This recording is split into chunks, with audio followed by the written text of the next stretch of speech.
Afternoon, good afternoon. Yes, it's afternoon. Happy Flag Day to all my Liberian brothers and sisters. Man, I celebrate you today and I'm just excited for what God has in store for Liberia. I'm going to just give a minute or two and we will get started on this thing. I'm going to give a minute or two to just let the live stream pop up on your screen and then we'll get started. Hope you're doing well. Hope you're having a good day. Um,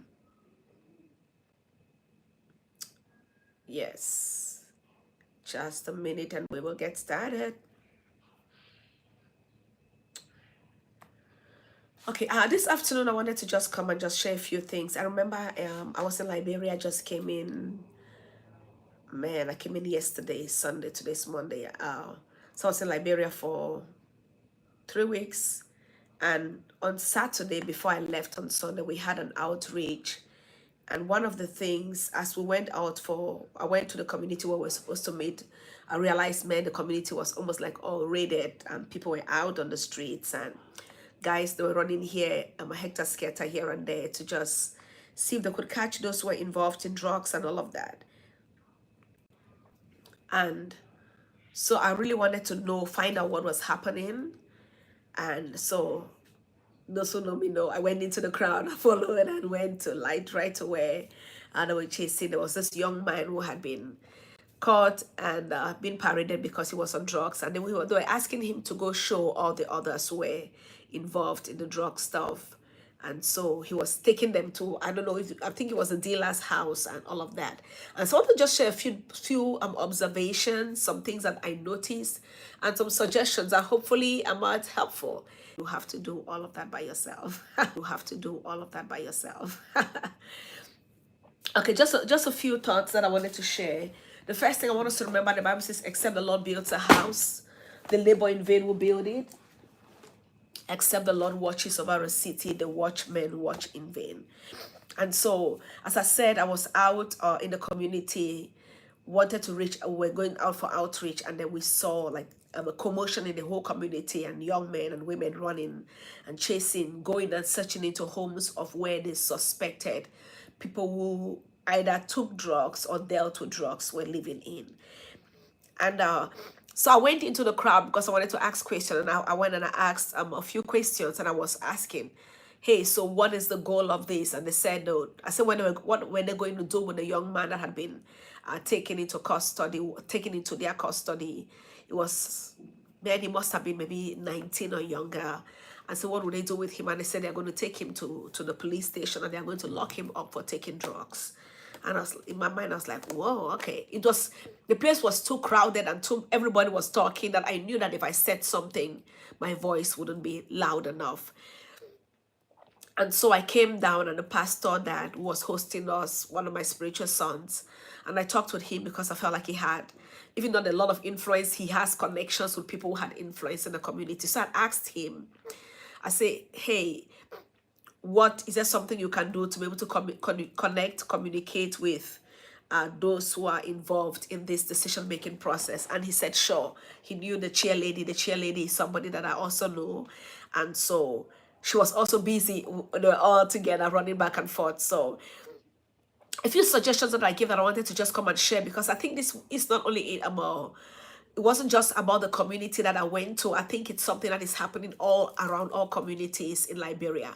And I wanted to just give my few cents on the stop drugs or no drugs in Liberia. I think it's just important because of the rate at which the drug is affecting and impacting young people, young men, young women, families.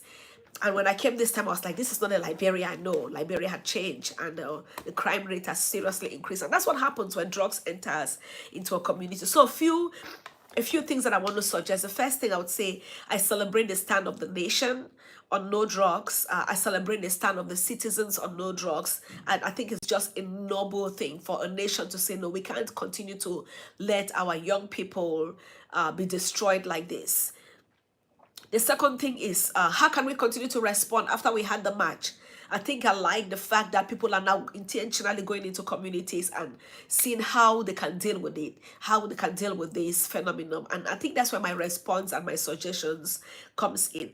So how The first thing is for us to be able to deal with an issue, we have to ask ourselves, how did the drugs enter the country? So what can we do at the level of our borders and the immigration, whether it's our airports, our land borders, our sea borders, because that's how it comes in. So what can we do to intensify security at the level of our borders to ensure that these drugs don't come in easily?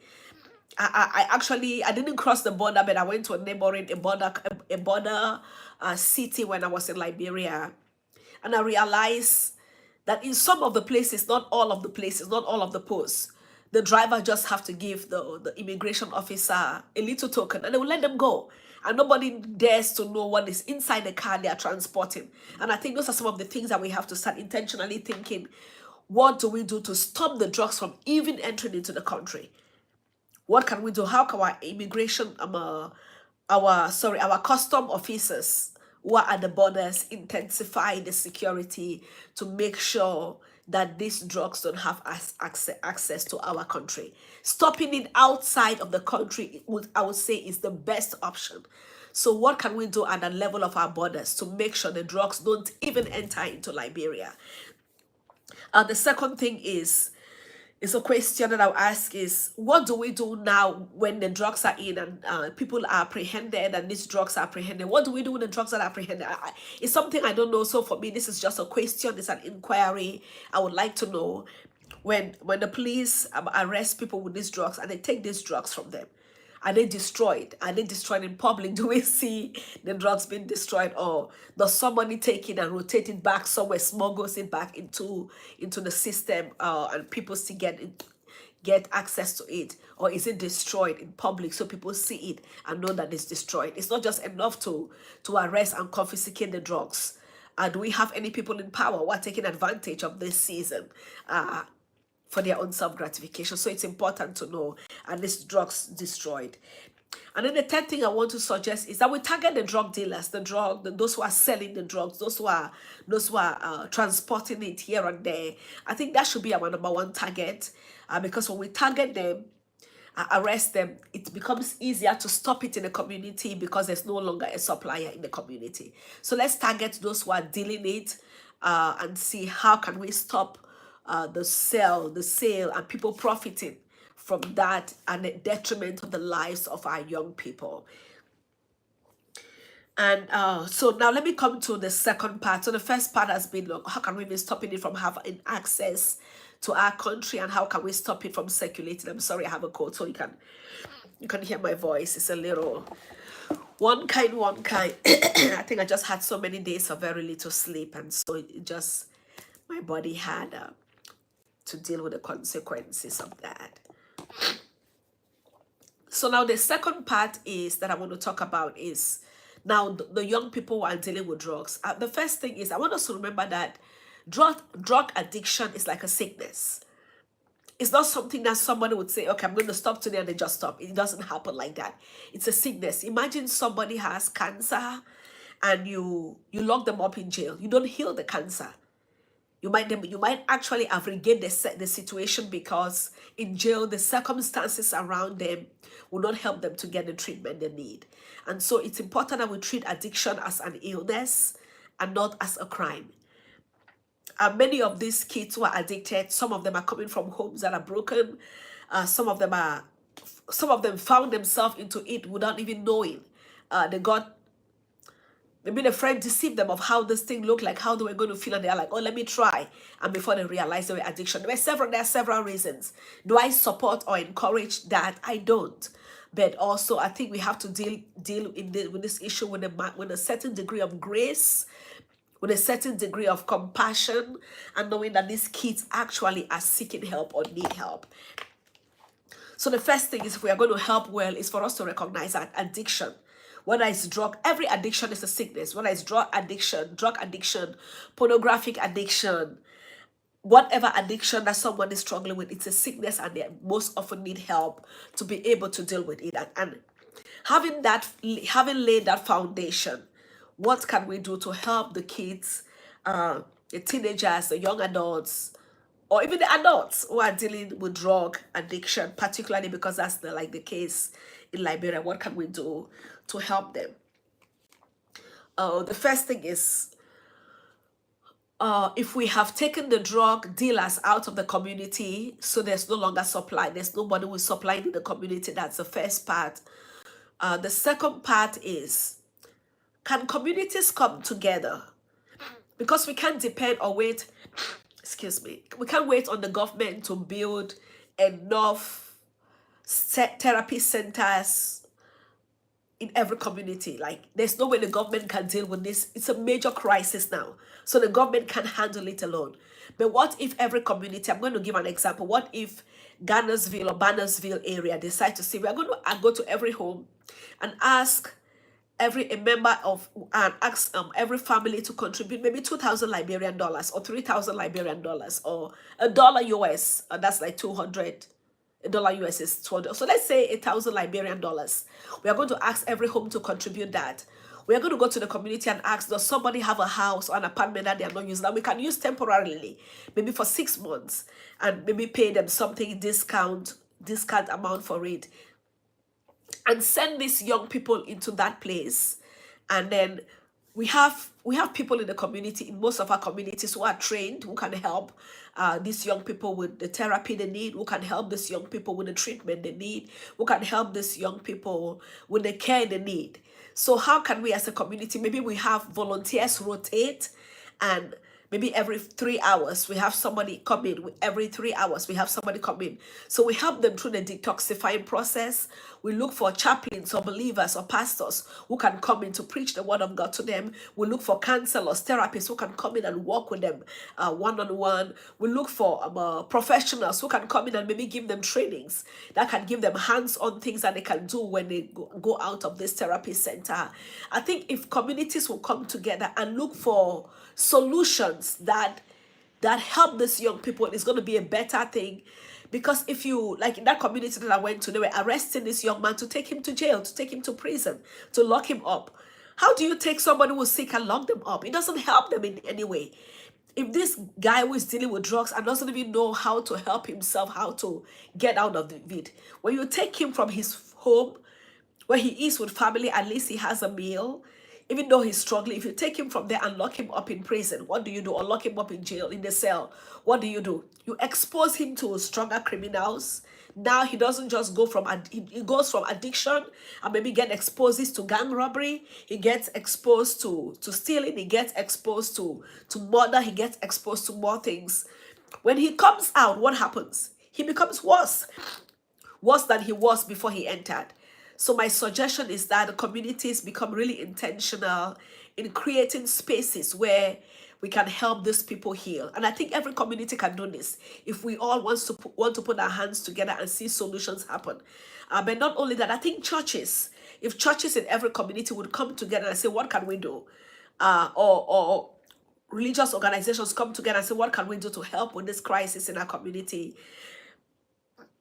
I think we will be able to find solutions that are really helpful for our community. So the next thing is, can our families be responsible? Can parents really rise up to their responsibility? I think it's time for us to stop asking our kids, sending kids out to go look for money when they are still teenagers, don't even know. So they go look for the easiest thing possible. When the father and the mother are home, becoming responsible, doing what they have to do, these kids don't have to try to be adults. So please, let's start working on healthy families, churches, mosques, organizations. It's important that we start teaching parents what it means to be a parent. Effective parenting will help stop some of this. We don't just want to fix the fruit. We want to go down and deal with the root of the issue. If we don't deal with the root of the issue, broken families, about single homes with single mothers, especially single homes, single parent homes, especially single mothers, absentee fathers. If we don't go and deal with this, we won't fix it. Some of the men who are all running around arresting people's children are the same men who have given birth to children, have abandoned them, and they are living somewhere else and abandoned those children. They are not being responsible. So that impacts the children as they grow up, that my father abandoned me. There's a sense of loneliness, abandonment, rejection that causes these young people to want to go search for meaning somewhere else or in something else. So I think it's important that churches, communities, families that will rise up to our responsibility. The next thing is, how can we create jobs that keeps these young people busy and involved? Oh, and then my last point, and then I will end this, is that schools, colleges, and educators, I think we should stop being those who propagate asking for money from students, because some of these students, they're coming from really low income families. So they'll be like, hey, I don't have the money to buy the thing that the teacher asks for to give to the teacher to make my grades. So what happens then? I have to go sell drugs. My friend told me if I can sell this, I'll get the 500 LD or the 1000 LD that the teacher is asking of me. So they go get involved in something that will destroy their lives in the future. So I just want to just throw this challenge for everyone at every level in society. Let's become responsible. Let's become gatekeepers for our nation. Let's be those who say we are going to watch Liberia. We're going to be those who set the example for Liberia to be different. If we all don't rise up to our responsibility, talking is not enough. Going for a march is not enough. Now it's time for action. We have to pray.